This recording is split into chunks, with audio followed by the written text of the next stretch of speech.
Base कैसे होगा बेटा? बेस तो वो होता है जो पेयर ऑफ इलेक्ट्रॉन शेयर करे, और शेयर वो करेगा जिसका खुद का ऑक्टेट कंप्लीट होगा। आप बताइए इसका खुद का ऑक्टेट कंप्लीट है कि इनकम्प्लीट है? How many electrons are in valence shell? 7। आप लिख भी सकते हो इनकम्प्लीट ऑक्टेट। जहां भी आपको कंफ्यूजन हो आप पूछ सकते हैं, खुद से कोई कॉन्सेप्ट नहीं बनाएंगे।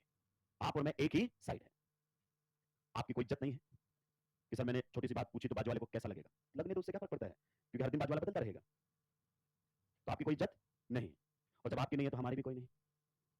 सही बात है कि नहीं? आपका सिलेक्शन होगा तो ही हम जाने जाएंगे, वरना कोई मतलब नहीं है। ऐसा हवा में हाथ उठाया करो जनाब। लेविस एसिड जो होता है वो पेयर ऑफ इलेक्ट्रॉन्स लेता है, यानी कि दो इलेक्ट्रॉन्स को एक्सेप्ट करता है, और इसके पास दो इलेक्ट्रॉन लेने की जगह ही आप बताओ मैक्स टू मैक्स कितना इलेक्ट्रॉन आ सकता है इसमें? एक और आ सकता है। तो लेविस एसिड नहीं। इन चीजों से आपके क्वेश्चंस गलत नहीं होंगे, क्योंकि जैसे आप आईओसी पढ़ोगे तो बहुत क्लियर हो जाएंगी चीजें। सुटा दिया सभी ने? क्या हम आगे बढ़ सकते हैं? चलिए नेक्स्ट की तरफ हम चलते हैं। छोटी छोटी टर्म्स हैं, ये छोटी छोटी टर्म्स हैं जो हमें सीख लेनी चाहिए। आप ये मत सोचिए कि ये सब पूछेंगे, देखो ये सब पूछ के ना फ्री के नंबर बांटे जाते हैं। टेस्ट पेपर में ऐसे क्वेश्चन दिए जाते हैं, बताओ कार्बन फ्री रेडिकल की हाइब्रिडाइजेशन क्या है, कितने वैलेंस शेल में इलेक्ट्रॉन है, तो ये फेक कॉन्फिडेंस जनरेट किया जाता है। नोटबुक का क्वेश्चन पेपर में आना है as it is fake confidence generate करता है, जिसका कोई मतलब नहीं है। वो नहीं होता कोच ऐसे ऐसे वाली बोल फेंकता टप्पे वाली यूं, और आप 6, अरे वाह बहुत जबरदस्त, अगला ये भी 6, और आपको लगता है भाई साहब मैं तो सबसे बढ़िया प्लेयर हूं, और वहां पे पहले बॉल पे आउट, क्योंकि ऐसे टप्पे वाली मिली ही नहीं। तो नोटबुक का क्वेश्चन एज इट इज आना मतलब फेक कॉन्फिडेंस जनरेट करना है। आइए आगे बढ़ते हैं, कुछ छोटे छोटे टर्म्स हैं उनको सीख लेते हैं जीओसी में आगे बढ़ने से पहले। एक हमारे सामने आता है substrate, substrate and reagent, substrate and reagent. देखिए सबस्ट्रेट एंड रिएजेंट, कई बार आप एनसीईआरटी पढ़ेंगे तो ये वर्ड्स आपको देखने को मिलेंगे। ये बिल्कुल वैसा ही है जैसा सोल्यूट और सोलवेंट में होता है। सोल्यूट एंड सॉल्वेंट में आप सॉल्यूशन ही शायद पढ़ रहे हैं, तो क्या होता है solute?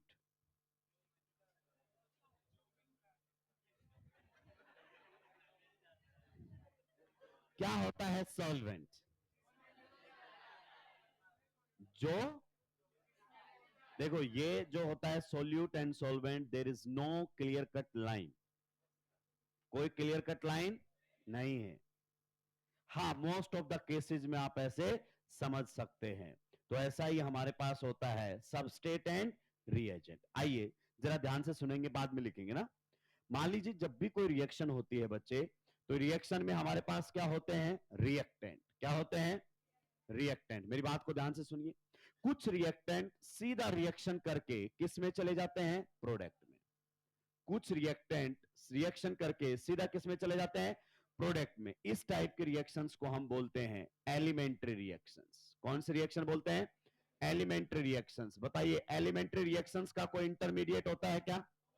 मॉलिक्युलरिटी of elementary reaction zero हो सकता है, ऑर्डर जीरो हो सकता है, फ्रैक्शनल हो सकता है, काइनेटिक्स भी रिवाइज करवा रहा हूं। चलिए नेक्स्ट अगर अपन बात करें, कुछ रिएक्शंस हमारी ऐसी होती है जिनमें आपका रिएक्टेंट रिएक्शन करता है और पहले किस में कन्वर्ट होता है?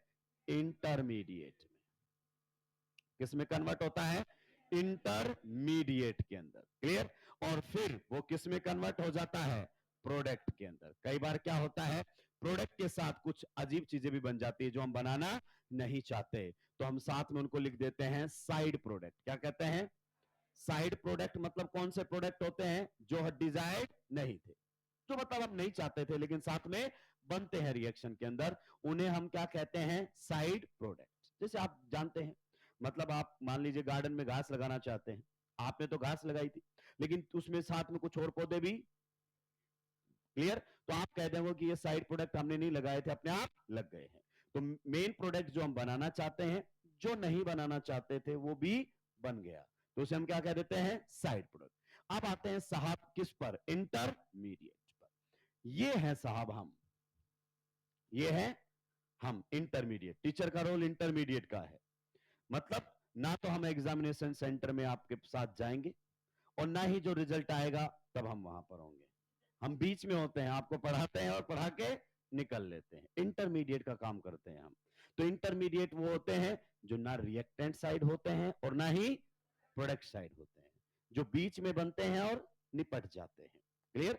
जैसे आप यहां पर कोटा में आएंगे, काफी लोगों से आपकी दोस्ती होगी, घर आने से पहले आप उनको नहीं जानते थे, और जैसे ही आपका कोर्स खत्म होगा घर जाने के बाद वो भी आपको नहीं जानेंगे।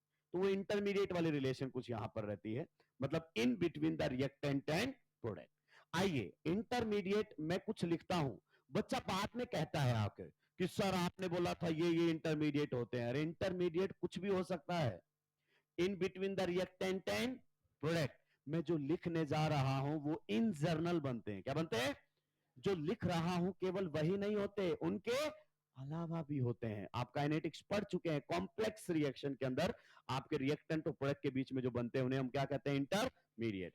नॉर्मली जो ऑर्गेनिक केमिस्ट्री में इंटरमीडिएट हम देखेंगे जैसे कि कार्बोकेटायन, तो कार्बोकेटायन जब आपके सामने बनता है तो वो एज एन इंटरमीडिएट बनता है। कई जगह पर आपको क्या बनता हुआ दिखाई देगा?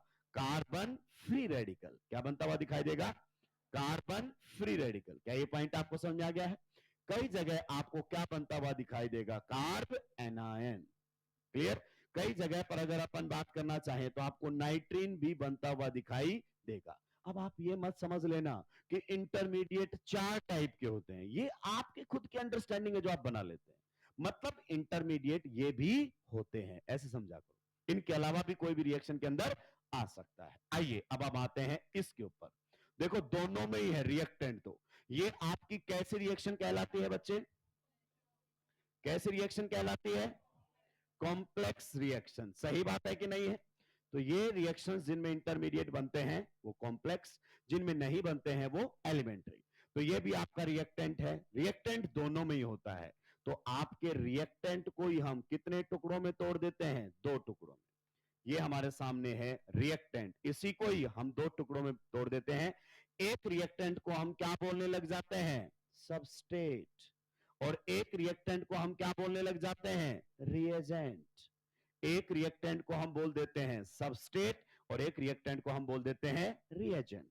It is just like your solute and solvent. कोई क्लियर कट डिफरेंस नहीं है, कोई भी क्लियर कट डिफरेंस नहीं है। आप इस बात को समझिए। क्लियर? पर हां मोटा मोटी अगर अपन बात करना चाहें तो सबस्ट्रेट आपका वो होता है जब रिएक्शन होगी तो बॉन्ड फॉर्मेशन में कार्बन सप्लाई करता है। क्या सप्लाई करता है? यानी कि जब बॉन्ड नया बनेगा ना तो जो कार्बन एटम होगा बॉन्ड फॉर्मेशन में वो किसकी तरफ से आएगा? सबस्ट्रेट की तरफ से आएगा। क्लियर? और जो दूसरा रहेगा वो क्या होगा? रिएजेंट। आपको डेफिनेशन भी लिखवाऊंगा, परेशान होने की जरूरत नहीं है। जैसे हमारे सामने एक रिएक्शन हो रही है, सभी लोग ध्यान से सुनिए। ये रिएक्शन है, कैसे हो रही है उस पर आपको ध्यान देने की जरूरत नहीं है। ये रिएक्शन है। इस रिएक्शन में जब रिएक्शन आपकी हो गई तो कुछ इस प्रकार से हुआ। आप जानते हैं किस में बॉन्ड फॉर्मेशन हुई है? ऑक्सीजन एंड कार्बन में हुई है कि नहीं हुई है? तो आप बताओ ये जो नया बॉन्ड बना है ये बना है नया बॉन्ड, तो इसमें कार्बन किसने सप्लाई किया है? तो आप बोलोगे इस वाले रिएक्टेंट से क्या आया है? कार्बन। तो इस वाले रिएक्टेंट को हम क्या बोल देते हैं बेटा? सबस्ट्रेट। और फिर ये वाला रिएक्टेंट आपका क्या कहलाता है? रिएजेंट। अब आपको दिमाग में आ रहा होगा कि साहब इसे तो हम न्यूक्लियोफाइल कहते हैं, ये तो न्यूक्लियोफिलिक सब्स्टिट्यूशन रिएक्शन दिखाई दे रही है। जो आगे जानते हैं उनकी बात कर रहा हूं। तो आपके रिएजेंट जो होते हैं वो फर्दर कितनी कैटेगरी में टूट जाते हैं? 2 कैटेगरी में। कितनी कैटेगरी में? 2 कैटेगरी में। एक हमारे सामने जो रिएजेंट होता है उसको हम क्या बोल देते हैं? इलेक्ट्रोफाइल। और दूसरा जो रिएजेंट होता है उसे हम क्या कह देते हैं? न्यूक्लियोफाइल। क्या ये पॉइंट आपको समझ में आ गया है? यानी कि आपका रिएक्टेंट 2 कैटेगरी में डाला जा सकता है, one is substrate, one is reagent. जो नया बॉन्ड बन रहा है उसमें कार्बन जो सप्लाई कर रहा है उसे हम सबस्ट्रेट कह देते हैं, और जो कार्बन सप्लाई नहीं कर रहा है उसे हम रिएजेंट कह देते हैं। और रिएजेंट भी 2 टाइप के हो सकते हैं, या तो न्यूक्लियोफाइल या फिर इलेक्ट्रोफाइल। पर कुछ रिएक्शंस दोस्तों ऐसी होती हैं जिसमें बॉन्ड फॉर्मेशन में कार्बन दोनों ही साइड से आ जाता है। इनफैक्ट जो बॉन्ड बनता है वो बनता ही किसके बीच में है? Carbon and carbon. ध्यान दीजिए, कार्बन एंड कार्बन के बीच में बनता है। जैसे ये हमारे सामने कुछ इस प्रकार से है, इसकी रिएक्शन मैंने करवाई है CH3MgBr। ड्रॉपर बच्चे हैं वो समझ पा रहे होंगे, न्यूक्लियोफिलिक एडिशन का ये एग्जांपल है। तो जब आप ये रिएक्शन करवाओगे तो कुछ इस प्रकार से आपको रिएक्शन का प्रोडक्ट देखने को मिलेगा। ऑक्सीजन पर नेगेटिव चार्ज यहां पर आ जाएगा Mg+, और यहां पर कौन आ जाएगा? CH3। तो देखो जो बॉन्ड बना है वो ये बना है, नया बॉन्ड बना है कि नहीं बना है? आप बताइए बॉन्ड बना ही किसके बीच में है? Carbon and. तो आपका ये कार्बन कार्बन बॉन्ड में ये कार्बन कहां से आया है? यहां से। और ये कार्बन कहां से आया है? यहां से। तो दोनों ही कार्बन सप्लाई कर रहे हैं, जो बॉन्ड बना है वो कार्बन कार्बन के बीच में ही बना है। क्लियर? तो एक कार्बन इधर से आया है और एक कार्बन इधर से आया है, तो अब आपकी पहले वाली डेफिनेशन अप्लीकेबल नहीं रही। तो फिर दूसरी डेफिनेशन कि जब रिएक्शन हो रही है तो आपका ज्यादा फोकस किस पर है? आपका ज्यादा फोकस इस पर है या ज्यादा फोकस इस पर है? अब आप बोलोगे मुझे कैसे पता चलेगा कि किस पर फोकस करना है? ये बात बिल्कुल सही है। अभी मैं कितना भी चिल्ला लूं, अभी मैं नहीं पता चलेगा आपको कि आपको फोकस कौन से वाले रिएक्टेंट पर करना है, इस वाले रिएक्टेंट पर करना है या इस वाले रिएक्टेंट पर करना है। लेकिन हां, मैं आपको हल्की सी हिंट दे सकता हूं अभी भी। केमिकल रिएक्शन कैसी होंगी ये कौन डिसाइड करता है? Functional group. कौन डिसाइड करता है? और फंक्शनल ग्रुप इधर वाले के पास है, कौन है? कीटोन। कौन है? इसका मतलब हमारा ध्यान इस पर होना चाहिए कि कीटोन किस टाइप की केमिकल रिएक्शंस देता है। मतलब इस वाले रिएक्टेंट पर हमारा क्या है? मोर फोकस्ड है हम। इस वाले रिएक्टेंट पर हम क्या है? More focused. मतलब ये तो बदलते रहेंगे, इनसे कोई लेना देना, इसके रिएक्शन करने का अंदाज क्या रहेगा? सेम। तो ये आगे चीजें जाकर समझ में आएंगी, अभी आप ध्यान दीजिए इस बात पर। अभी आपको केवल दो ही बातें क्लियर होनी चाहिए कि आप रिएक्टेंट्स को ही क्या बोलते हैं? Substrate and reagent. सर मुझे सबस्ट्रेट और रिएजेंट में इस वाले में तो कुछ समझ में आ भी गया है, लेकिन यकीन मानिए दूसरे वाले एग्जांपल में कुछ भी नहीं चमका। मैं खुद कह रहा हूं नहीं चमकेगा। क्यों? क्योंकि केमिकल रिएक्शन में अभी आपको नॉलेज ही, लेकिन जब ये रिएक्शन पढ़ोगे तब आपको साफ पता चलेगा कि हमारा ध्यान इस पर ज्यादा है, उस पर नहीं है। क्लियर? तो टाइम आने पर आपसे बातें हो जाएंगी, अभी आपको परेशान होने की जरूरत नहीं है। तो इसमें केवल इतना सा ध्यान देना है कि यस, दो वर्ड्स होते हैं सबस्ट्रेट एंड रिएजेंट, हमें उनकी थोड़ी सी नॉलेज है। छापिए। कहने का मतलब यह है कि आप वहां परेशान ना हो जो आपसे कोई पूछने वाला ही नहीं है। हमें जो समझ में नहीं आता हम उसी पर स्टार टिका देते हैं।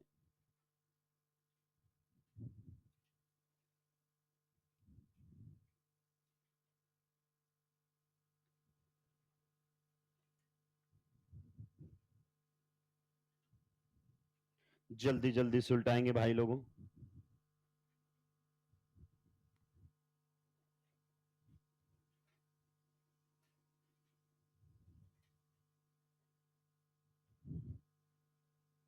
सबस्ट्रेट और रिएजेंट दोनों कौन होते हैं? रिएक्टेंट ही होते हैं। एक रिएक्टेंट को हम सबस्ट्रेट और एक रिएक्टेंट को हम रिएजेंट बोल देते हैं।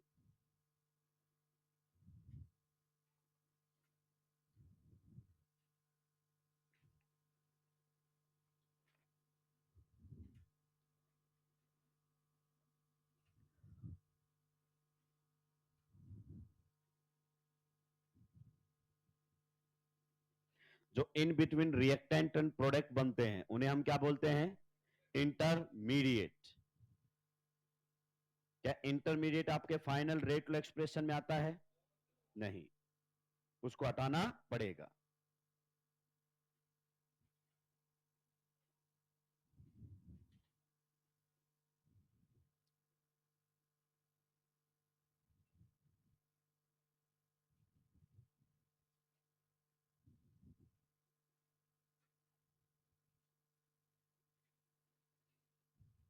सुलटा दिया सभी ने?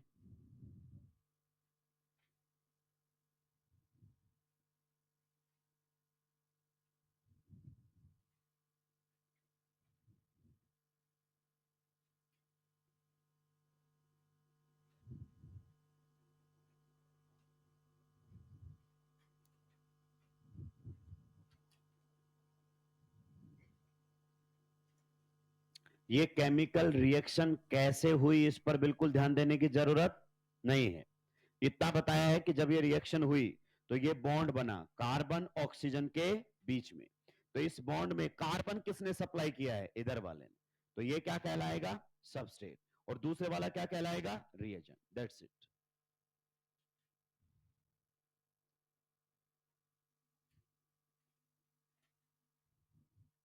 Can we move to the next slide? सुलटा दिया सभी ने? तो ये बेसिक बेसिक इंफॉर्मेशन है, इन पर क्वेश्चंस नॉर्मली नहीं आए हैं और आते भी नहीं है। आगे बढ़ जाऊं? कोई ऐसा जिसने नहीं लिखा हो? जल्दी करो, स्पीड को मेंटेन कीजिए।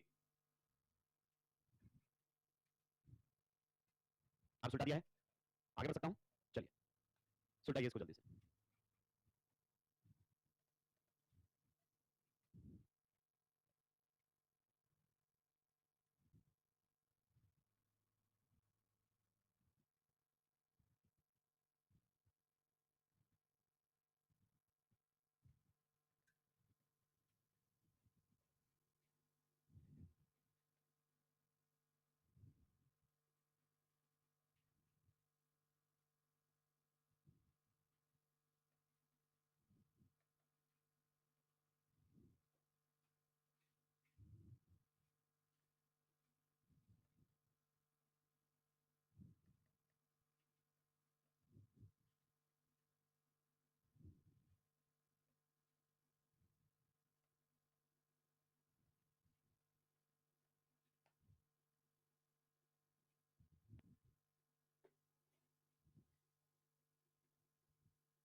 सबस्ट्रेट और आपका रिएजेंट दोनों ही क्या होते हैं? रिएक्टेंट्स। रिएक्शन में जो कार्बन सप्लाई कर रहा है उसे हम सबस्ट्रेट कहते हैं। अगर दोनों ही बॉन्ड फॉर्मेशन में कार्बन सप्लाई कर रहे हैं तो जिस पर हमारा ध्यान ज्यादा होता है, और हमारा ध्यान ज्यादा किस पर होगा ये हमें रिएक्शन में पता चल जाएगा। जैसे दो भाई हैं, दो बहनें हैं, एक भाई एक बहन, और मम्मी कहीं बाहर जा रही है, पड़ोसी के यहाँ छोड़ के जाती। ध्यान रखना हमारे बच्चों का, और खासकर इसका, उनको पता है कि शुरुआत तो यहीं से ही होगी। तो जिस पर ज्यादा ध्यान देने की जरूरत है वही क्या है? सबस्टेट। आप जानते हैं जो लड़ाई होती है उनमें एक का रोल ज्यादा होता है, ट्रिगर तो कोई ना कोई करता है, तो जो ट्रिगर करेगा वही आपका क्या रहेगा बताइए? सबस्टेट। आसानी से पहचान लेंगे, परेशान नहीं होना है। सुलटा दिया है? चलिए नेक्स्ट, छोटी छोटी टर्म्स हैं ताकि हम टॉपिक से कनेक्ट हो सकें, टाइम आने पर इन पर और भी ज्यादा डिस्कशन रहेगा। नेक्स्ट हमारे सामने है लिविंग ग्रुप। क्या है? Leaving group. ये बेहद काम की चीज है, रिएक्शंस में तो ये आपको बार बार देखने को मिलेगा। लिविंग ग्रुप लिख दीजिए, आपको नाम से भी क्लियर हो रहा होगा, छोड़ के जाने वाला। व्यक्तिगत आप भावनाएं ना जोड़ें। क्लियर? मुझे पता है इससे काफी माहौल बनाया जा सकता है, लेकिन उसका अल्टीमेटली कोई फायदा, क्योंकि आप क्या करते हो, टॉपिक से खिसक के बहुत चले जाते हो। ऐसे ऐसे मैंने देखा है, टीचिंग आजकल ऐसी हो गई है, जो छोड़ के चला गया, जो छोड़ के चली गई, बच्चा एकदम भावुक हो जाता है, भावुक हो गया एकदम। अब ऑर्गेनिक से कोई लेना देना, तो एकदम बह गए, वो सोच रहा है स्कूल की बातें दिमाग में आ रही है उसके। अगर बच्चा नहीं सोच पा रहा है तो मास्टर खुद कह रहा है सोचिए उस लिविंग ग्रुप के बारे में। और जब भाई साहब क्वेश्चन आता है ऑर्गेनिक केमिस्ट्री में, आइडेंटिफाई द लिविंग ग्रुप, बच्चा पहुंच गया वापस स्कूल में, लेकिन उसका तो नाम चार ऑप्शन में है ही नहीं। ये स्कैम होता है आप लोगों के साथ, क्योंकि इसमें मजा आ रहा है ना। क्या आ रहा है? और नॉर्मली मैंने पता नहीं बताया कि नहीं बताया, मैं बता देता हूं पहली दूसरी क्लास में कि मास्टर कोई मजे देने वाली चीज नहीं है, पढ़ाने आए हैं, और पढ़ने में किसी को मजा कंपलसरी है ये। अगर आपके नीट सिलेबस में ऑर्गेनिक नहीं होता तो आप में से कोई भी नहीं पढ़ रहा होता, और जहां पर चीजें मैंडेटरी होती हैं वहां पर आपका इंटरेस्ट नहीं देखा जाता है। क्लियर? तो लिखिए लिविंग ग्रुप के बारे में, any species, any species, any species bracket में आप लिख सकते हो एटम भी हो सकता है और ग्रुप भी हो सकता है। एनी स्पीसीज ब्रैकेट में लिख सकते हो atom oblique group, which eliminates, which eliminates, which eliminates with bonded pair of electrons, any species which eliminates with bonded pair of electrons, is known or known लिखने की जरूरत नहीं है। any species which eliminates with bonded pair of electrons, कोई भी ऐसा atom और group जब केमिकल रिएक्शन होगी तो बॉन्ड के इलेक्ट्रॉन्स को लेकर बाहर जाएगा, उसे हम क्या कहते हैं? Leaving group. आइए कुछ के बारे में तो आप जान लीजिए, कुछ के बारे में आप जान लीजिए। जब भी रिएक्शन होगी बॉन्ड टूटेगा तो भाई साहब क्लियर है उनका फंडा कि उस बॉन्ड के दोनों इलेक्ट्रॉन्स को समेटेंगे और निकल लेंगे। जैसे लिविंग ग्रुप्स में पहला हमारे सामने आता, मैं सारे इंट्रोड्यूस नहीं करूंगा, लिमिटेड यहीं पर बातें करूंगा। जैसे एक्स, एक्स का मतलब आप समझ जाइए, केमिस्ट्री में केवल और केवल क्या होता है, हेलोजन। जैसे fluorine, chlorine, bromine and iodine, ये सारे के सारे आपके क्या होते हैं, leaving groups. Halogens are leaving groups. Sir थोड़े से एग्जांपल बताओगे? बिल्कुल, एग्जांपल में कहीं कोई दिक्कत नहीं है। जैसे यहां पर आपके सामने Br लगा हुआ है, आप इसकी रिएक्शन किसके साथ करवा रहे हैं, OH माइनस। आप ध्यान से सुनिए, आपको रिएक्शन समझ में नहीं आएगी और मैं समझाने वाला भी नहीं हूं। आपको यहां से ये क्लियर हो गया कि ये हेलोजन बताइए क्या है आपका, लिविंग ग्रुप। आगे बात समझ में? तो जब रिएक्शन होगी तो ये कार्बन हेलोजन बॉन्ड टूटेगा, तो आप बताइए कार्बन हेलोजन बॉन्ड में कितने इलेक्ट्रॉन्स हैं, दो।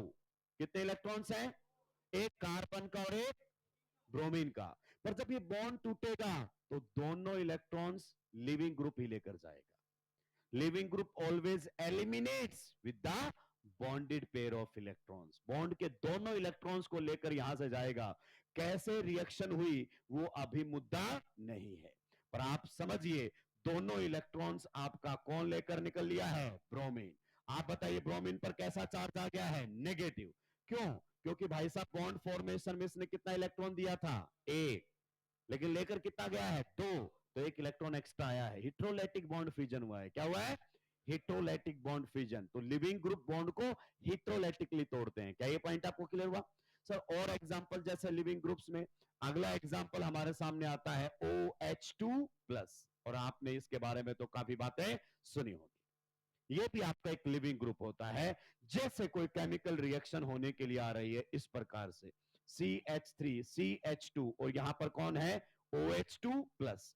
तो ये तो सिंगल एटम था, अब ये क्या है, ग्रुप ऑफ एटम्स। ये पूरा का पूरा क्या कहलाएगा, आपका लिविंग ग्रुप। हम समझ गए सर, क्या समझे कि जब रिएक्शन होगी और ये बॉन्ड टूटेगा तो इस बॉन्ड के दोनों इलेक्ट्रॉन्स कौन लेकर चला जाएगा, बताइए, दोनों इलेक्ट्रॉन्स ये लेकर चला जाएगा OH2+। तो आप बताइए रिएक्शन में मान लीजिए हमारे सामने जो प्रोडक्ट बना है, जो प्रोडक्ट हमारे सामने बना है वो कुछ इस प्रकार से है, CH3 CH2 यहां पर Cl। आप बताइए जब दोनों इलेक्ट्रॉन्स लेकर गया तो ऑक्सीजन पर कैसा चार्ज आना चाहिए था, नेगेटिव, पर ऑलरेडी कैसा है, न्यूट्रल हो गया होगा। क्या हो गया होगा, न्यूट्रल। तो इससे पता चलता है लिविंग ग्रुप जब बाहर निकलता है तो वो एनायन बनकर भी निकल सकता है, वो न्यूट्रल बनकर भी निकल सकता है, पर दोनों ही कंडीशन में इलेक्ट्रॉन्स को लेकर बाहर निकला है। नेक्स्ट अगर अपन बात करें जो लिविंग ग्रुप हमारे सामने आने वाला है वो है बच्चा N2+, और ये धरती का सबसे बेहतरीन लिविंग ग्रुप होता है, बेस्ट लिविंग ग्रुप होता है। इसको ऐसे लिख देते हैं या कई बार इस प्रकार से भी लिखा जाता है, ऐसे। दोनों का मतलब क्या है, सेम। आप समझ पा रहे होंगे कि ये इसकी कंडेंस्ड फॉर्म है। कैसी फॉर्म है, कंडेंस्ड फॉर्म है। तो यहां पर भी जब आपकी रिएक्शन होगी, क्या हुआ, यहां पर भी जब आपकी क्या होगी, रिएक्शन, मान लीजिए किसी भी न्यूक्लियोफाइल के साथ आप रिएक्शन करवाने वाले हैं तो यहां पर भी आपका ये लिविंग ग्रुप बॉन्ड के दोनों इलेक्ट्रॉन्स को लेकर निकल लेगा। और बताइए यहां पर आपका कैसा बॉन्ड टूटेगा, होमोलेटिकली या हिट्रोलेटिकली, हिट्रोलेटिकली, क्योंकि ये N2 बनकर निकलेगा तो N2 क्या होती है, आपकी गैस होती है, तो ये बाहर निकल जाएगा। इसका मतलब ये वाला आपका क्या होता है, बताओ, लिविंग ग्रुप।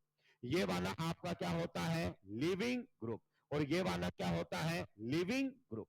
क्या सर तीन ही लिविंग ग्रुप है, नहीं, एग्जाम्पल के तौर पर तीन बताए गए हैं।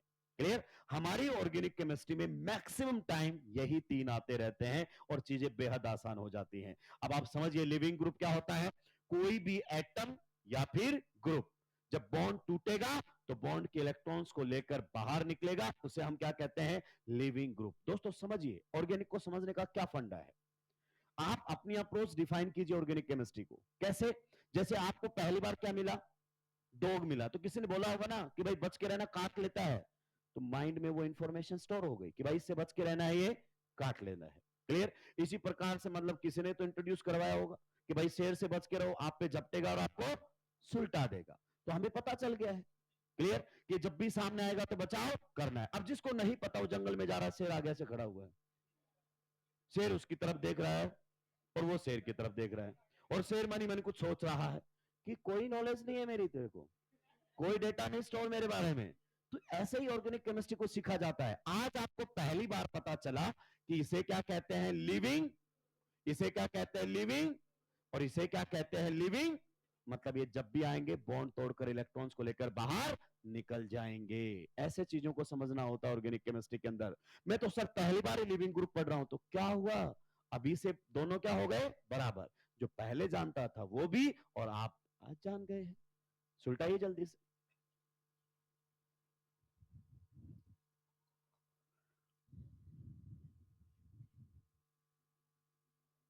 जल्दी जल्दी सुलटा देंगे दोस्तों।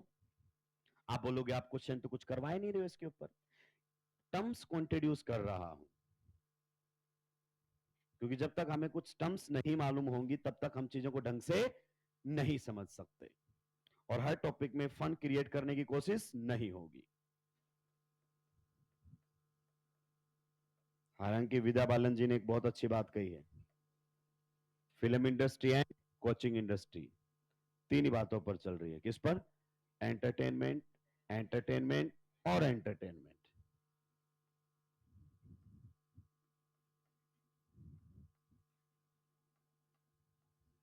आजकल हम टीचर्स का पढ़ाने से ज्यादा ध्यान रील बनाने पर हो गया है। पूरा ध्यान हम ऐसे हो गए कि बस रील ही बनाएंगे।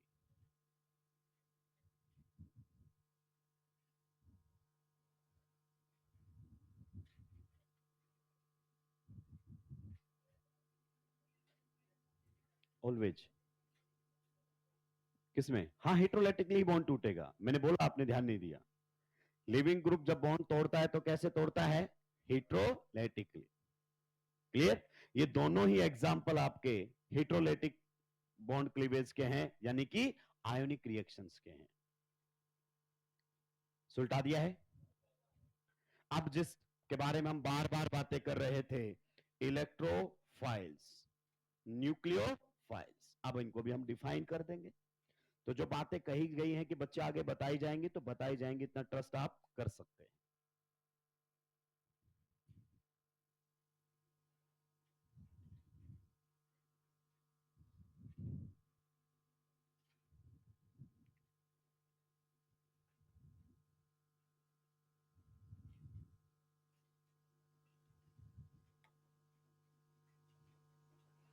आपको रिएक्शन पर ध्यान नहीं देना है कि सर मुझे नहीं समझ में आया रिएक्शन कैसे हुई, तो मैं आपको क्लियर कर दूं, मैंने नहीं समझाया।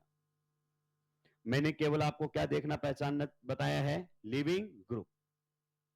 कि अच्छा ये वाले लिविंग ग्रुप होते हैं, और ये जब भी आते हैं तो बॉन्ड को तोड़ के इलेक्ट्रॉन्स दोनों अपने पास लेके निकल लेते हैं, दोनों इलेक्ट्रॉन यही लेकर जाएंगे। सुलटा दिया है। चलिए नेक्स्ट, अब हम आ रहे हैं इलेक्ट्रोफाइल्स एंड न्यूक्लियोफाइल्स। आइए मैं आपको फिर से इंट्रोड्यूस करवा देता हूं कुछ चीजों को लेकर।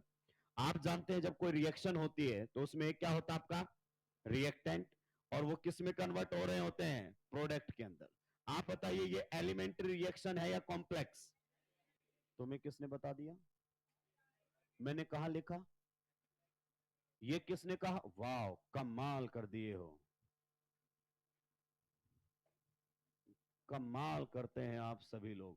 कोई भी रिएक्शन जब लिखी जाती है तो सीधी लिखी जाती है, इंटरमीडिएट बता के लिखता है क्या? किसी रिएक्शन को देखकर पहचान दोगे वो आपकी एलिमेंट्री है या कॉम्प्लेक्स है? पहचान दोगे? ये बताओ, कौन लिखेगा इसमें? इंटरमीडिएट बीच में कोई नहीं लिखता है, वो तो मैंने समझाने के लिए बताया है। जब मैं बोल रहा था पिछले, मैंने खुद बोला था वो एलिमेंट्री है। ये कौन सी रिएक्शन है? SN1। कौन सी है? SN1। एलिमेंट्री या कॉम्प्लेक्स? कॉम्प्लेक्स। क्लियर? पर केटाइन इंटरमीडिएट थोड़ी दिखाऊंगा, वो तो मैकेनिज्म में बताया जाएगा कि डायरेक्ट कन्वर्ट नहीं हो रहा है। क्लियर?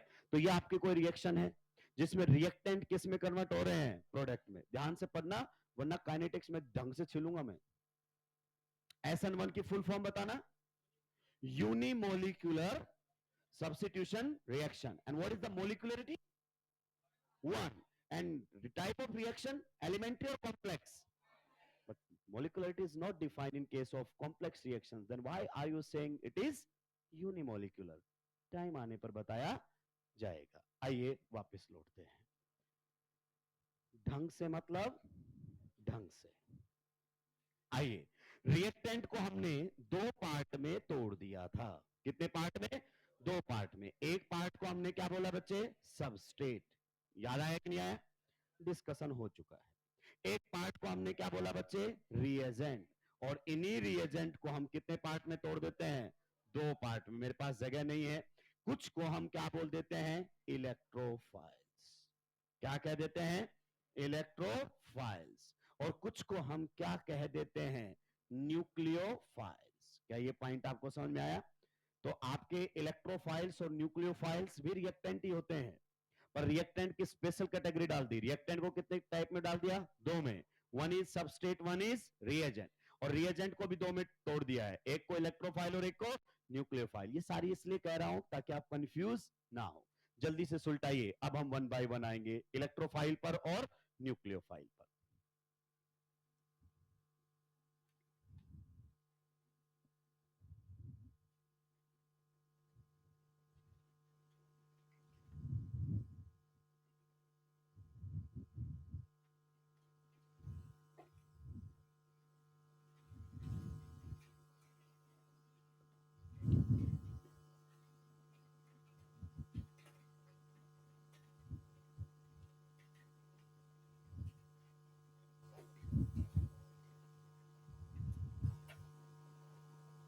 सुलटा दिया है सभी ने. तो आप कहने का मतलब यह है कि इलेक्ट्रोफाइल न्यूक्लियोफाइल भी रिएक्टेंट से होते हैं. जैसे इस रिएक्शन में ये न्यूक्लियोफाइल है, इस रिएक्शन में ये न्यूक्लियोफाइल है, तो रिएक्टेंट ही होते हैं ये. और कैटेगरी हमने अलग कर दी है. आइए अब वन बाय वन आते हैं इनके ऊपर. सबसे पहले बच्चे हम पढ़ेंगे क्या? इलेक्ट्रोफाइल्स. क्या पढ़ेंगे? इलेक्ट्रोफाइल्स. इनके बारे में हम बात कर लेते हैं. इलेक्ट्रोफाइल्स के बारे में क्लियर. देखिए आपको नाम से ही पता चल रहा होगा. अगर आप इसके नाम को देखोगे तो क्या बनेगा? Electro plus phile. Electro plus file. इसका मतलब होता है इलेक्ट्रॉन लविंग. Electron loving. इससे बेटर वर्ड है इलेक्ट्रॉन सीकिंग. मतलब जो इलेक्ट्रॉन की तलाश में निकला हुआ होता है उसे हम कहते हैं इलेक्ट्रोफाइल. अब ये जो मैंने आपके सामने लिखा है ना, ये बोर्ड एग्जाम में आपकी पूरी मदद करता है बढ़िया तरीके से. क्वेश्चन आता है what is electrophile, define it and give two suitable examples. तो आप वहां बढ़िया तरीके से लिखा करो. Electrophile means electro plus file.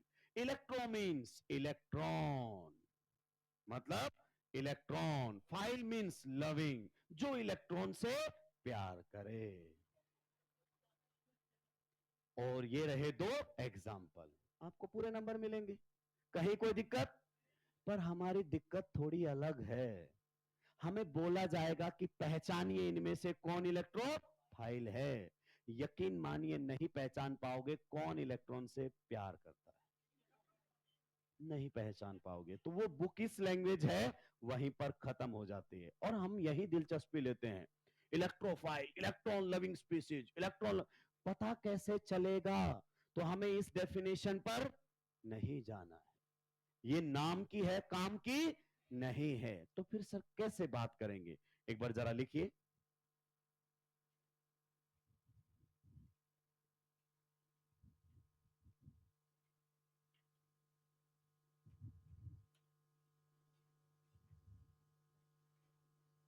लिखिए एनी स्पीसीज. स्पीसीज का मतलब एटम भी हो सकता है और ग्रुप ऑफ एटम्स भी हो सकता है. मतलब एक सिंगल एटम या group. Any species which accepts pair of electrons.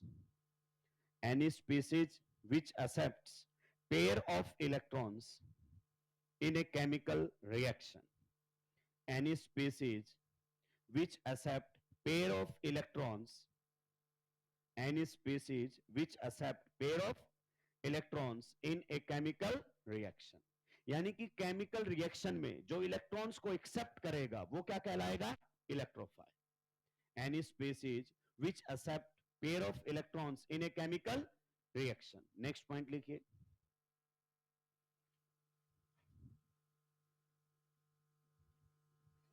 electrophiles have deficiency of electrons. Electrophiles have deficiency of electrons. Electrophiles have deficiency of electrons.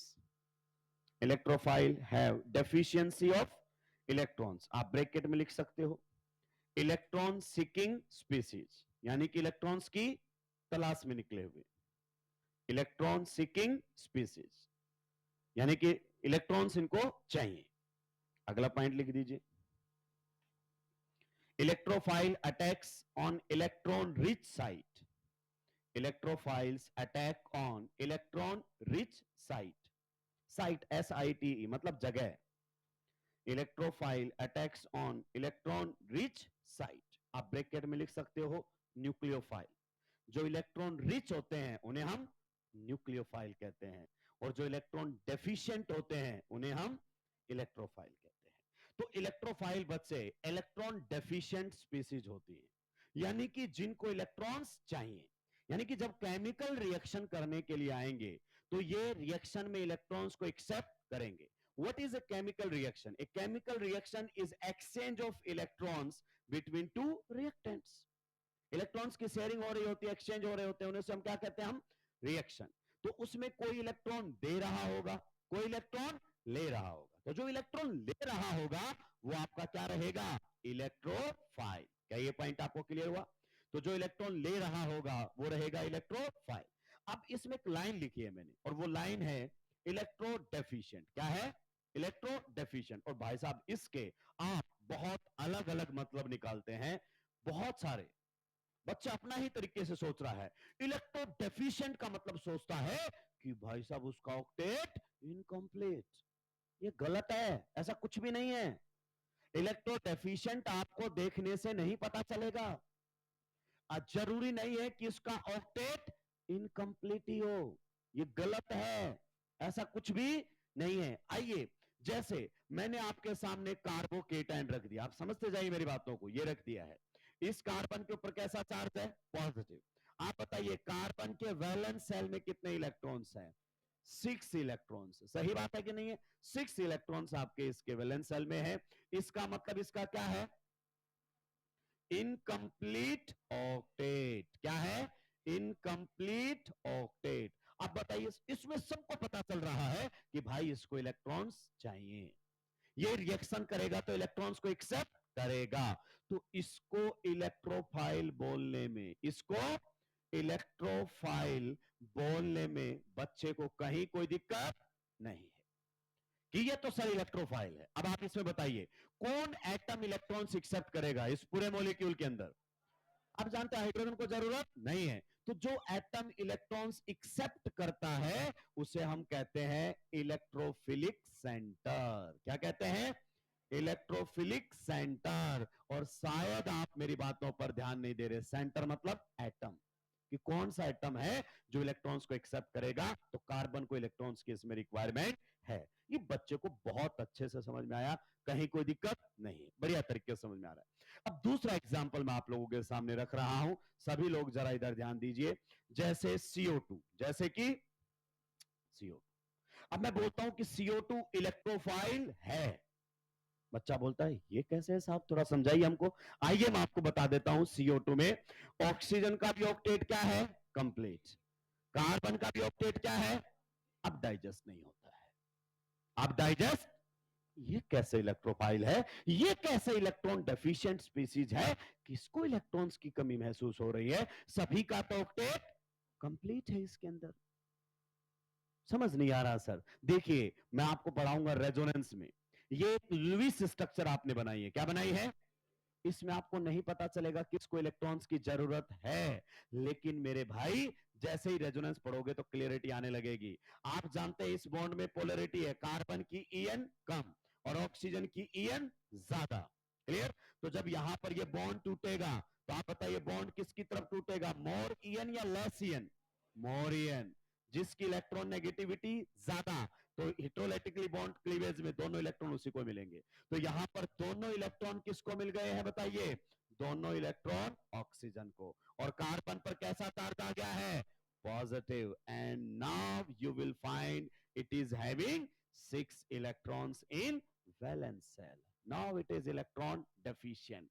तो आपको देखने से नहीं पता चलेगा, अभी मेरी बातों को ध्यान से सुनते हुए चलिए मेरे भाई। जैसे आप लोगों के सामने ये एल्डिहाइड लिखा हुआ है दोस्त, ये भी एक इलेक्ट्रोफाइल है। क्लियर? अब फिर बोलोगे कि सर किसी का भी ऑक्टेट इनकम्प्लीट नहीं है, हाइड्रोजन का डुप्लेट होता है। क्लियर? बाकी सबके वैलेंस शेल में 8 इलेक्ट्रॉन्स हैं, लेकिन दोस्त यहां पर कैसा चार्ज है? पार्शियल पॉजिटिव, यहां पर partial negative due to EN difference. और इसकी एक लुईस स्ट्रक्चर ऐसी भी बनाएंगे जब रेजोनेंस पढ़ेंगे हम, जिसमें कार्बन के ऊपर कैसा चार्ज होगा बताइए? कार्बन पर पॉजिटिव और ऑक्सीजन पर नेगेटिव चार्ज होगा। And you will find it is having only 6 electrons in its valence shell। तो ये वाली स्ट्रक्चर नहीं बता रही कि इलेक्ट्रोडेफिशिएंट है, पर ये वाली स्ट्रक्चर चिल्ला चिल्ला के बता रही है कि ये इलेक्ट्रोडेफिशिएंट है। और कौन से को इलेक्ट्रॉन चाहिए? इसमें भी कार्बन और इसमें भी कार्बन। इसका मतलब क्या सर हम यहीं से बता सकते हैं? हाँ, जिनमें क्या होता है? Polar pi bond. बताइए इस बॉन्ड में पोलरिटी है कि नहीं है? बताइए जिनमें क्या होता है? पोलर पाई बॉन्ड, वो इलेक्ट्रोफाइल्स की तरह काम करते हैं। और उनमें इलेक्ट्रॉन्स कौन एक्सेप्ट करेगा? जिसके ऊपर कैसा चार्ज है? Partial positive. तो इनमें कार्बन ऑक्सीजन में से कौन है इलेक्ट्रोफिलिक सेंटर? कार्बन। इसमें भी कार्बन ऑक्सीजन में कौन है इलेक्ट्रोफिलिक सेंटर? कार्बन। तो ये आप लोगों के सामने क्या है? Electrophilic centre. क्या है? Electrophilic centre. सेंटर का मतलब atom which is going to accept the electrons. क्या सर ये इलेक्ट्रोफिलिक सेंटर वाली बातें एनसीईआरटी ने मेंशन की हैं? जी हां, बहुत जबरदस्त लेवल पर। आपके लेवल से भी बाहर निकलकर एनसीईआरटी जाता है, क्योंकि एनसीईआरटी बस एक ही काम कर सकते हैं आप, और वो है अंडरलाइन करने का। ये एग्जांपल एनसीईआरटी का है, जाके पढ़ेंगे तो इलेक्ट्रोफिलिक सेंटर तक लिखा हुआ है एनसीईआरटी ने। ये तो ऑनलाइन लेक्चर आ गए, वरना हवा नहीं लगती एनसीईआरटी, केवल हाथ में लेके चलता है मास्टर, समझा नहीं सकता है। नेक्स्ट अगर अपन बात करें CH3Br, क्या है? CH3Br, this molecule is an electrophile. This molecule is an electrophile. अब इसमें किसी का ऑक्टेट कंप्लीट नहीं है। कार्बन के कितने बॉन्ड हैं? 4, 8 electrons in valence shell. Hydrogen के कितने बॉन्ड हैं? 1, डुप्लेट कंप्लीट। हेलोजन का कितना बॉन्ड है? 1, ऑक्टेट कंप्लीट। तो यहां पर कई बार बच्चों को लगता है अच्छा ब्रोमीन लेगा इलेक्ट्रॉन्स, क्योंकि इसके पास वैकेंट डी अवेलेबल है। तो मैं आपको बता दूं ये बिल्कुल आपका इलेक्ट्रोफाइल है, लेकिन दोस्त इसमें इलेक्ट्रोफिलिक सेंटर ब्रोमीन नहीं, कार्बन है। कार्बन है। और मैं आपको बता दूं, आपने ऐसी बहुत सारी केमिकल रिएक्शंस पढ़े हैं, क्योंकि आपने 12th पास किया है, तो दोस्त ये मैकेनिज्म जरूर पढ़ा होगा SN2। और आपने भाई साहब बहुत चाव से अलग अलग कलर से एरो बनाए हैं, अटैक खटैक। तो ये अटैक नहीं बता रहा है जिस एरो को तुम गोल बना के बना रहे हो, अटैक नहीं है। ये कह रहा है कि इसने इलेक्ट्रॉन शेयर किए हैं किसके साथ? कार्बन के साथ। ये एरो जहां से शुरू होता है इलेक्ट्रॉन्स का मूवमेंट वहां से स्टार्ट होता है, और जहां खत्म होता है इलेक्ट्रॉन स्मार्ट ट्रांसफर होते हैं। ये इसका क्या कहलाता है? टेल। और ये क्या कहलाता है? हेड। जो काफी चीजें बता रहा है आपको कि इलेक्ट्रॉन्स यहां से यहां पर गए हैं। इसका मतलब किसने इलेक्ट्रॉन्स को एक्सेप्ट किया है? कार्बन ने। लेकिन कार्बन का तो ऑक्टेट कंप्लीट है, तो इनकंप्लीट ऑक्टेट कोई रिक्वायरमेंट नहीं है दोस्त। ये जबरदस्त पॉइंट है। तो सर कैसे पहचाना आपने? हमें भी तरीका बताइए। जैसे यहां से तो मेरे को समझ में आ गया, अगर किसी का ऑक्टेट क्या है? इनकंप्लीट, तो जाहिर सी बात इलेक्ट्रॉन लेगा, उसमें तो कोई डाउट ही नहीं है। लेकिन अगर किसी के पास कैसा बॉन्ड बना रखा है? पोलर, तो भी अब समझ में आ गया कि पोलर पाई बॉन्ड वाले भी क्या होते हैं? इलेक्ट्रोफाइल्स।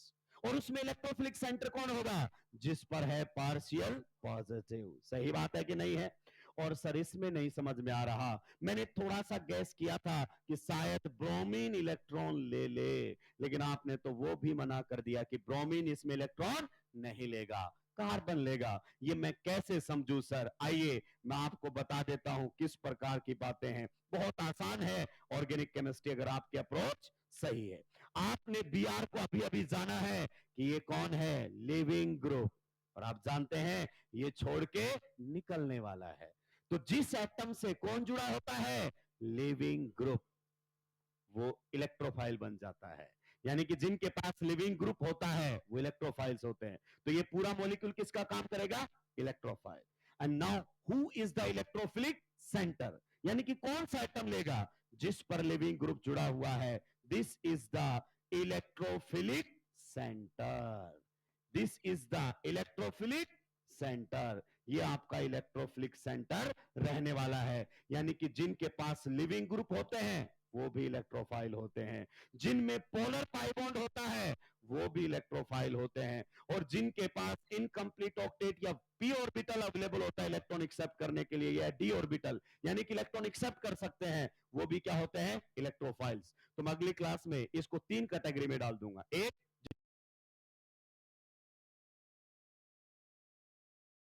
लिविंग ग्रुप, वो इलेक्ट्रोफाइल बन जाता है। यानी कि जिनके पास लिविंग ग्रुप होता है वो इलेक्ट्रोफाइल्स होते हैं। तो ये पूरा मॉलिक्यूल किसका काम करेगा, इलेक्ट्रोफाइल।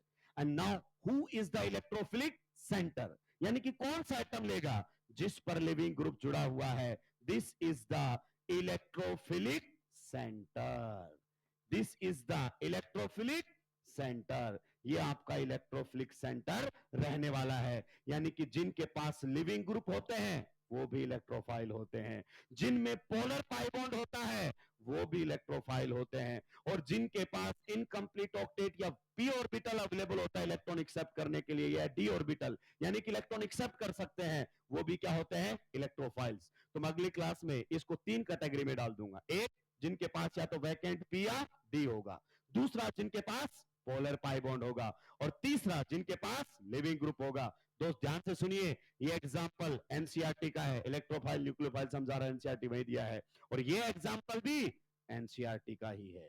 तो एनसीईआरटी हल्की चीज नहीं है, समझाता नहीं है, सीधे एग्जांपल लिखता है। और आप इसमें भी जानते हैं यहां पर कैसा चार्ज होगा, पार्शियल नेगेटिव, और यहां पर पार्शियल, तो अगर बॉन्ड में पोलरिटी है तो जिस पर पार्शियल पॉजिटिव है that is the electrophilic centre, means that atom is going to accept the electrons in the chemical reaction. और ये एरो भी देख लो किसकी तरफ आया है, कार्बन की तरफ, मतलब कार्बन को इलेक्ट्रॉन्स की जरूरत है। अब दोस्तों आप लिखेंगे, बस आखिरी पॉइंट मैं आपको बताना चाहता हूं, जनता H3O प्लस को इलेक्ट्रोफाइल मानने से मना कर रही है, H3O प्लस को इलेक्ट्रोफाइल मानने से मना कर रही है, और उनके पीछे की एक्सप्लेनेशन जो दी जाती है वो दी जाती है because oxygen has complete octet. आप बताइए क्या ये एक्सप्लेनेशन वैलिड है? क्या इलेक्ट्रोफाइल होने के लिए किसी एटम का ऑक्टेट इनकम्प्लीट होना कंपलसरी है? अगर कंपलसरी है तो ये इलेक्ट्रोफिलिक सेंटर ना होता, अगर कंपलसरी है तो ये इलेक्ट्रोफिलिक सेंटर ना होता। तो यहां पर स्टार लगाकर लिखा जाता है H3O plus is not an electrophile because oxygen has complete octet which is 101% incorrect. क्यों लिखा जाता है? क्योंकि एक बार एआईपीएमटी में क्वेश्चन आया था, 2 इलेक्ट्रोफाइल आ गए थे, एक को दे दिया उसने, उस दिन के बाद मास्टर ने नोट्स बना लिए, तो सारे नोट्स पीवाईक्यू बेस्ड हैं, और जिस तरीके से अब एग्जामिनर चल रहा है ना, छीलता हुआ एकदम ऑथेंटिसिटी के साथ, कि क्या वो तो एनसीईआरटी में नहीं मान रहा कि अगर एनसीईआरटी में गलत है तो गलत है। मॉडर्न फिजिक्स में क्या ना पिछली बार, क्या आपकी नहीं, एनसीईआरटी को मानो, पुराने में क्या था, गलत। तो अब तो और फंसेंगे जो लकीर के फकीर हैं, मतलब जो एनसीईआरटी की लाइनें रटे घूम रहे हैं, वो सुलट जाएंगे क्योंकि उनको पता ही नहीं क्या मिस्टेक है उसके अंदर, या वो क्या कहना चाहता है। अभी के लिए इतना ही, मिलेंगे अगली क्लास में, जल्दी से सुलटा दीजिए। अपन 15 मिनट्स ब्रेक रखेंगे, कितना, 15 मिनट्स। अगली क्लास भी मेरी है, मैं जानबूझकर इसमें भी स्लो ही चलाऊं।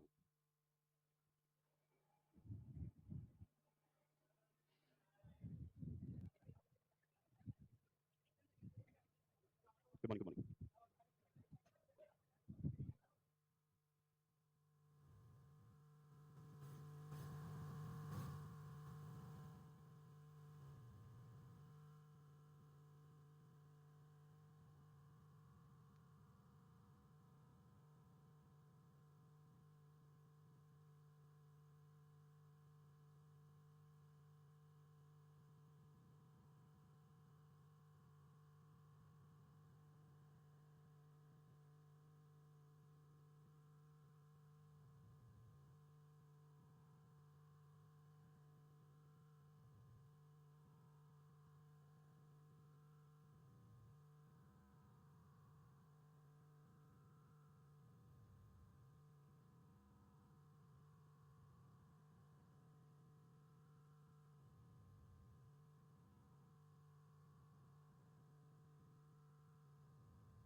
कहां पर वैकेंट पी ऑर्बिटल, जैसे हमने पहला एग्जांपल लिया था किसका, कार्बोकेटाइन।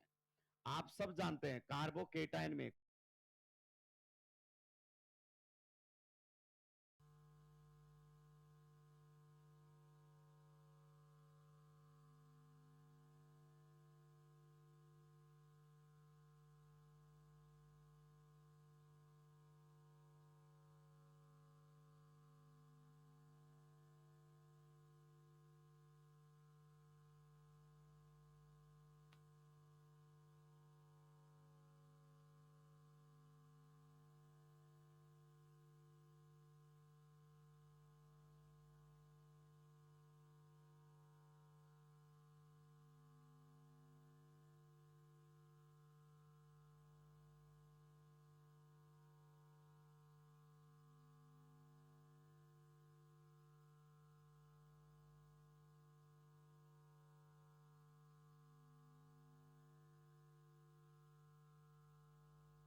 तो लास्ट क्लास में हम बात कर रहे थे इलेक्ट्रोफाइल्स की ना।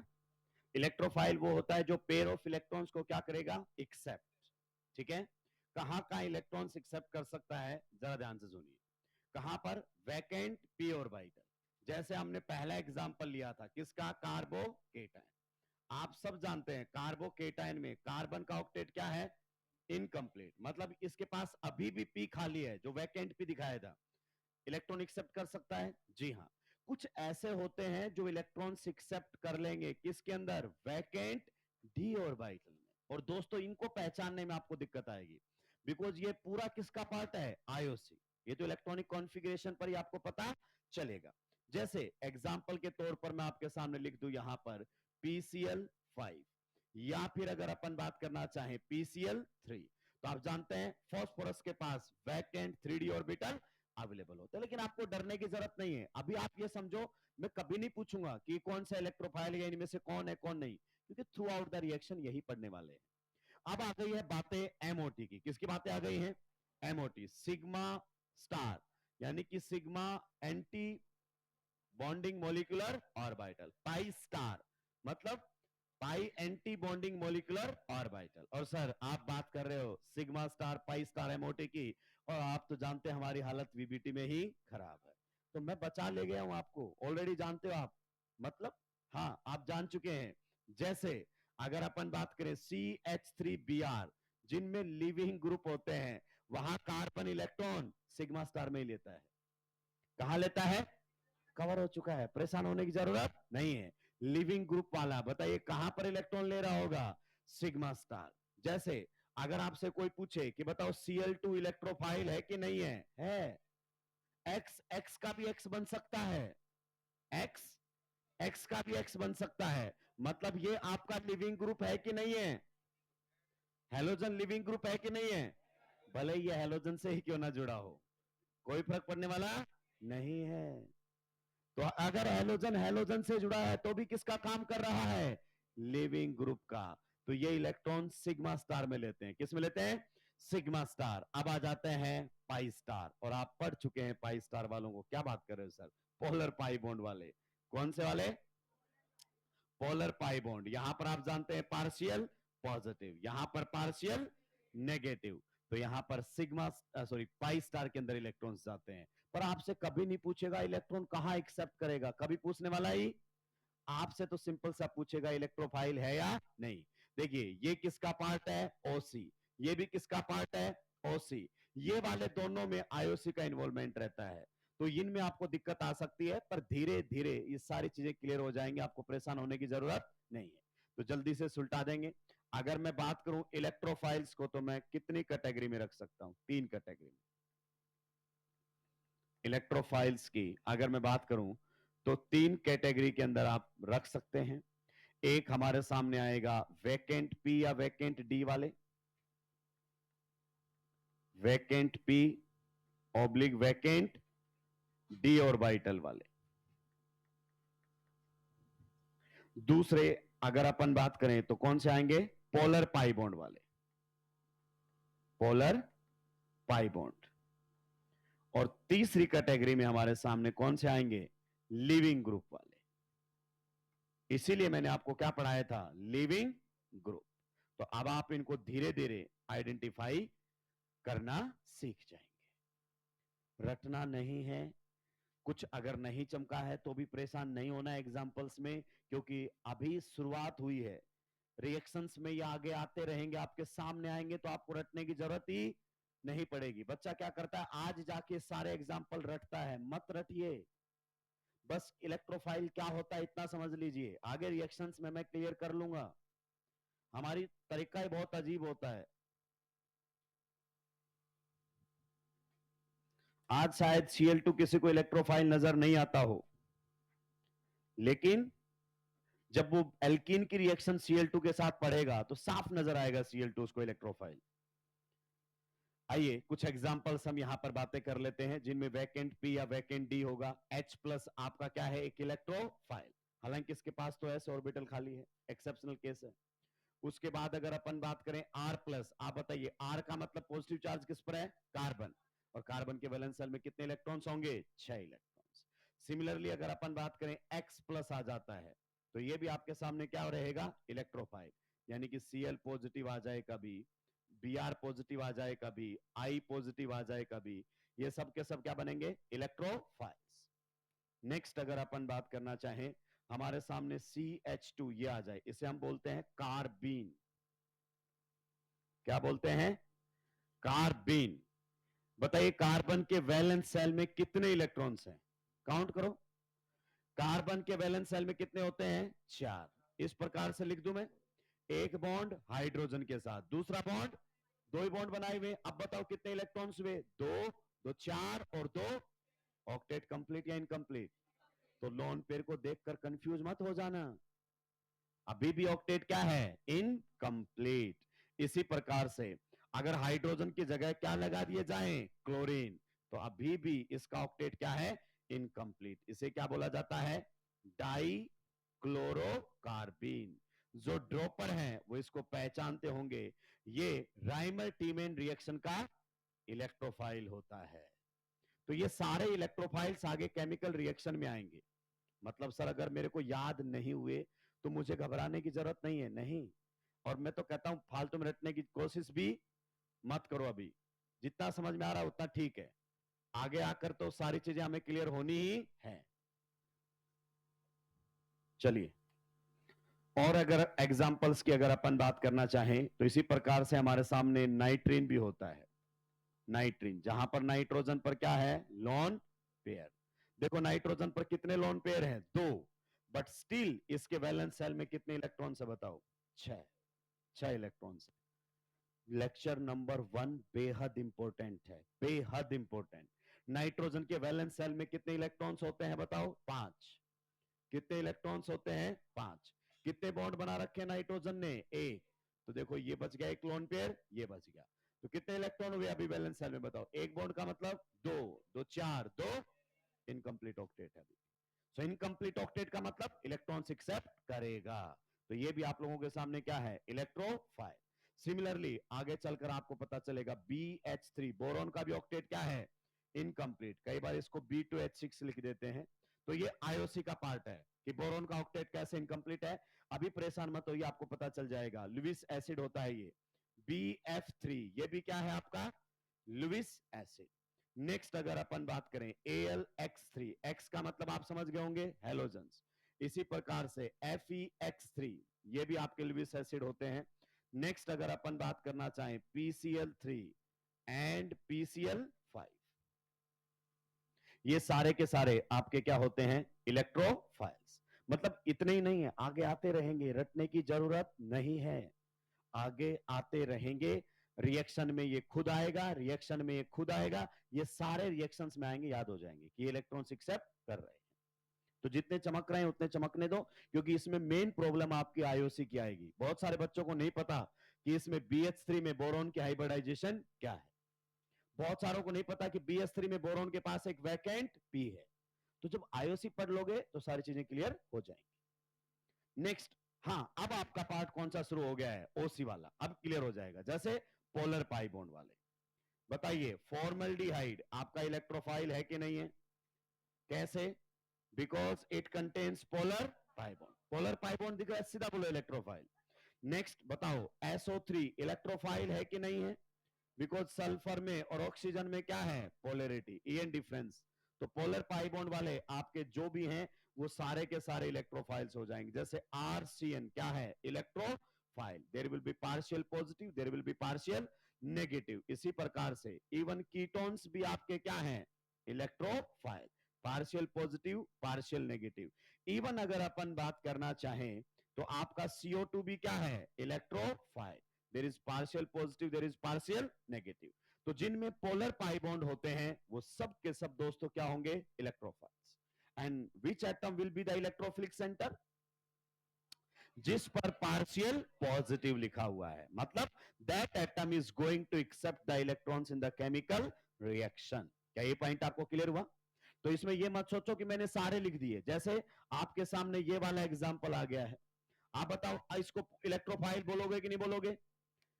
कार्बन और ऑक्सीजन में बॉन्ड कैसा है? Polar. So partial positive, partial negative, so it is electrophile. And which atom is the electrophilic centre? Carbon. मान लीजिए आपके सामने कार्बोक्सिलिक एसिड आ गया, तो इसको इलेक्ट्रोफाइल बोलोगे कि नहीं बोलोगे? बोलेंगे, बिकॉज पोलर पाई बॉन्ड है, partial positive and partial negative. तो एग्जांपल्स कुछ भी हो सकते हैं, जिनमें भी पोलर पाई बॉन्ड होते हैं वो इलेक्ट्रोफाइल का काम करते हैं। नेक्स्ट और लास्ट हमारे सामने बचता है लिविंग ग्रुप वाले। कौन से वाले?